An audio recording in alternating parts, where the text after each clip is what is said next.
കണ്ണീരോടെ മടങ്ങി സുൽത്താൻ. നെയ്മറിൻ്റെ വിടവാങ്ങൽ ലോക ഫുട്ബോളിന് തീരാനഷ്ടം.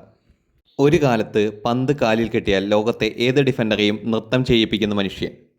ഒരു ഡ്രിബിൾ കൊണ്ട് സ്റ്റേഡിയത്തെ മുഴുവൻ ഇളക്കി മറിക്കാൻ കഴിവുള്ള താരം. ലക്ഷക്കണക്കിന് കുട്ടികളെ ഫുട്ബോൾ കളിക്കാൻ പ്രചോദിപ്പിച്ച മായാജാലക്കാരൻ. ഇന്ന് ആ മനുഷ്യൻ തൻ്റെ കരിയറിന് വിട പറയുകയാണ്. അതെ, ബ്രസീലിൻ്റെ സുൽത്താൻ നെയ്മർ ജൂനിയർ ഫുട്ബോളിനോട് ഔദ്യോഗികമായി വിട പറഞ്ഞിരിക്കുന്നു. ഇത് ഒരു താരത്തിൻ്റെ വിരമിക്കൽ മാത്രമല്ല, ഒരു കാലഘട്ടത്തിൻ്റെ അവസാനമാണ്. എല്ലാവർക്കും വീഡിയോയിലേക്ക് സ്വാഗതം. ഇന്നത്തെ വീഡിയോയിൽ നെയ്മറിൻ്റെ മുഴുവൻ യാത്ര, അദ്ദേഹത്തിൻ്റെ ഉയർച്ച, തകർച്ച, കണ്ണീരുകൾ, റെക്കോർഡുകൾ, വിമർശനങ്ങൾ, ലോകം ഒരിക്കലും മറക്കാനാവാത്ത നിമിഷങ്ങൾ എല്ലാം വിശദമായി നോക്കാം.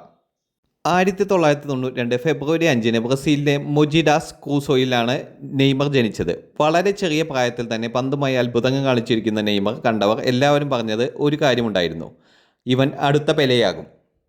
ബ്രസീലിലെ സാന്റോസ് ക്ലബിലൂടെയാണ് അദ്ദേഹം പ്രൊഫഷണൽ കരിയർ ആരംഭിക്കുന്നത്. അവിടെ ഓരോ മത്സരത്തിലും അസാധ്യമായ ഡ്രിബിളുകളും ഗോളുകളും കൊണ്ട് ആരാധകരെ വിസ്മയിപ്പിച്ചു. അധികം വൈകാതെ തന്നെ യൂറോപ്പിലെ വമ്പൻ ക്ലബ്ബുകൾ എല്ലാം നെയ്മറിനായി രംഗത്തെത്തി. 2013 നെയ്മർ സ്പെയിനിലെ ബാർസിലോണയിൽ എത്തി. അവിടെ അദ്ദേഹം രണ്ട് മഹാതാരങ്ങൾക്കൊപ്പം കളിച്ചു: ലയണൽ മെസ്സിയും ലൂയിസ് സുവാരസും. MSN എന്ന മുന്നേറ്റ നിര ലോകത്തിലെ ഫുട്ബോളിലെ ഏറ്റവും അപകടകാരിയായ ആക്രമണ നിരയായി മാറി. Messi, Suarez, Neymar.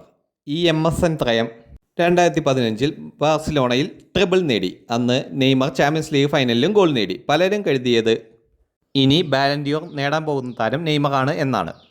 എന്നാൽ 2017 ലോകം മുഴുവൻ ഞെട്ടിയ ഒരു വാർത്ത വന്നു. 222 മില്യൺ യൂറോയ്ക്ക് നെയ്മർ ഫ്രഞ്ച് ക്ലബ്ബായ PSG മാറി.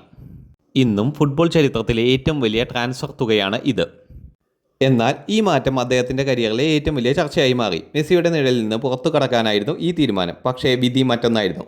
നെയ്മറിൻ്റെ ഏറ്റവും വലിയ ശത്രു എതിരാളികൾ ആയിരുന്നില്ല, പരിക്കുകളായിരുന്നു. ഓരോ സീസണിലും നിർണായക സമയത്ത് പരിക്കേറ്റ് പുറത്താകുന്നത് പതിവായി. ലോകകപ്പ്, ചാമ്പ്യൻസ് ലീഗ്, കോപ്പ അമേരിക്ക എന്നീ പല പ്രമുഖ മത്സരങ്ങളിലും പരിക്ക് മൂലം അദ്ദേഹത്തിന് പുറത്തിരിക്കേണ്ടി വന്നു. പക്ഷേ പല ആരാധകരും ഇന്നും പറയുന്ന ഒരു വാചകമുണ്ട്: പരിക്കുകൾ ഇല്ലായിരുന്നെങ്കിൽ നെയ്മർ മറ്റൊരു തരത്തിൽ എത്തേണ്ട താരമായിരുന്നു. ബ്രസീലിനായി നെയ്മർ അനവധി ഓർമ്മകൾ സമ്മാനിച്ചു. ഒളിമ്പിക് സ്വർണം നേടിക്കൊടുത്തു. ദേശീയ ടീമിൻ്റെ ചരിത്രത്തിൽ ഏറ്റവും മികച്ച ഗോൾ വേട്ടക്കാരിൽ ഒരാളായി മാറി. എന്നാൽ ലോകകപ്പ് അതുമാത്രം അദ്ദേഹത്തെ തേടിയെത്തിയില്ല. 2014 പരിക്ക്, 2018 നിരാശ, 2022 ക്രൊയേഷ്യക്കെതിരെ വേദനാജനകമായ പുറത്താക്കൽ. ഓരോ തോൽവിക്ക് ശേഷവും കണ്ണീരോടെ മൈതാനം വിട്ടിറങ്ങുന്ന നെയ്മറിൻ്റെ ചിത്രം ഇന്നും ആരാധകരുടെ മനസ്സിലുണ്ട്. നെയ്മറെ ലോകം കണ്ടത് രണ്ട് രീതിയിലാണ്. ഒരു വിഭാഗം അദ്ദേഹത്തിൻ്റെ ഫുട്ബോളിലെ ഏറ്റവും കഴിവുള്ള താരമാണെന്ന് വിശ്വസിച്ചു. മറ്റൊരു വിഭാഗം അമിതമായി വീഴുന്ന താരമാണെന്ന് വിമർശിച്ചു. പക്ഷേ ഒരു കാര്യം ആരും നിഷേധിക്കില്ല: പന്ത് കാലിൽ കിട്ടുമ്പോൾ നെയ്മർ ചെയ്യുന്ന മാജിക് ലോകത്ത് വളരെ കുറച്ച് താരങ്ങൾക്ക് മാത്രമേ ചെയ്യാൻ കഴിയൂ. അസാധ്യമായ ഡ്രിബിളുകൾ, റെയിൻബോ ഫ്ലിക്കുകൾ, അവിശ്വസനീയമായ അസിസ്റ്റുകൾ, മറക്കാനാവാത്ത ഫ്രീ കിക്കുകൾ, ആഘോഷങ്ങൾ, പുഞ്ചിരികൾ, കണ്ണീർ, ഇവയൊക്കെയാണ് നെയ്മറിൻ്റെ യഥാർത്ഥ പാരമ്പര്യം. ഇപ്പോൾ അദ്ദേഹം ഔദ്യോഗികമായി ഫുട്ബോളിനോട് വിട പറഞ്ഞിരിക്കുന്നു. ഈ വാർത്ത കേട്ടപ്പോൾ ലോകമെമ്പാടുമുള്ള ആരാധകർ സോഷ്യൽ മീഡിയയിൽ ഒരേ ഒരു കാര്യം പറഞ്ഞു: ഫുട്ബോൾ ഇനി പഴയതുപോലെയാകില്ല. ഒരു തലമുറയുടെ ബാല്യം നെയ്മറിനൊപ്പമായിരുന്നു. അദ്ദേഹത്തിൻ്റെ ജേഴ്സി ധരിച്ച് കളിച്ച കുട്ടികൾ ഇന്ന് വളരുന്നു. അവർക്കെല്ലാം ഈ വിരമിക്കൽ വ്യക്തിപരമായ നഷ്ടം പോലെയാണ്. കിരീടങ്ങൾ മാത്രം നോക്കി ഒരു താരത്തെ വിലയിരുത്താൻ കഴിയില്ല. ഫുട്ബോളിനെ മനോഹരമാക്കിയ താരങ്ങളെയാണ് ലോകം കൂടുതൽ ഓർക്കുന്നത്. ആ പട്ടികയിൽ നെയ്മറിൻ്റെ പേര് എന്നും ഉണ്ടാകും. പന്ത് കാലിൽ കിട്ടുമ്പോൾ സ്റ്റേഡിയം മുഴുവൻ പ്രതീക്ഷയോടെ നോക്കിയിരുന്ന നിമിഷങ്ങൾ, ഒരു ഡ്രിബിളിലൂടെ 3 പേരെ മറികടക്കുന്ന കാഴ്ചകൾ, അസാധ്യമായ കോണുകളിൽ നിന്നും ഗോളുകൾ, ഇതെല്ലാം ഫുട്ബോൾ ആരാധകർ ഒരിക്കലും മറക്കില്ല. ഇന്ന് മഹാനായ കളിക്കാരൻ തൻ്റെ യാത്ര അവസാനിപ്പിച്ചേക്കാം.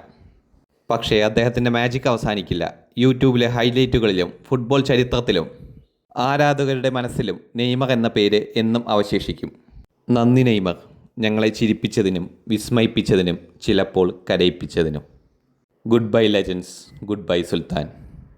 കൂടുതൽ വാർത്തകൾക്കും വിശേഷങ്ങൾക്കുമായി ഈ ചാനൽ ഇപ്പോൾ തന്നെ സബ്സ്ക്രൈബ് ചെയ്യുക.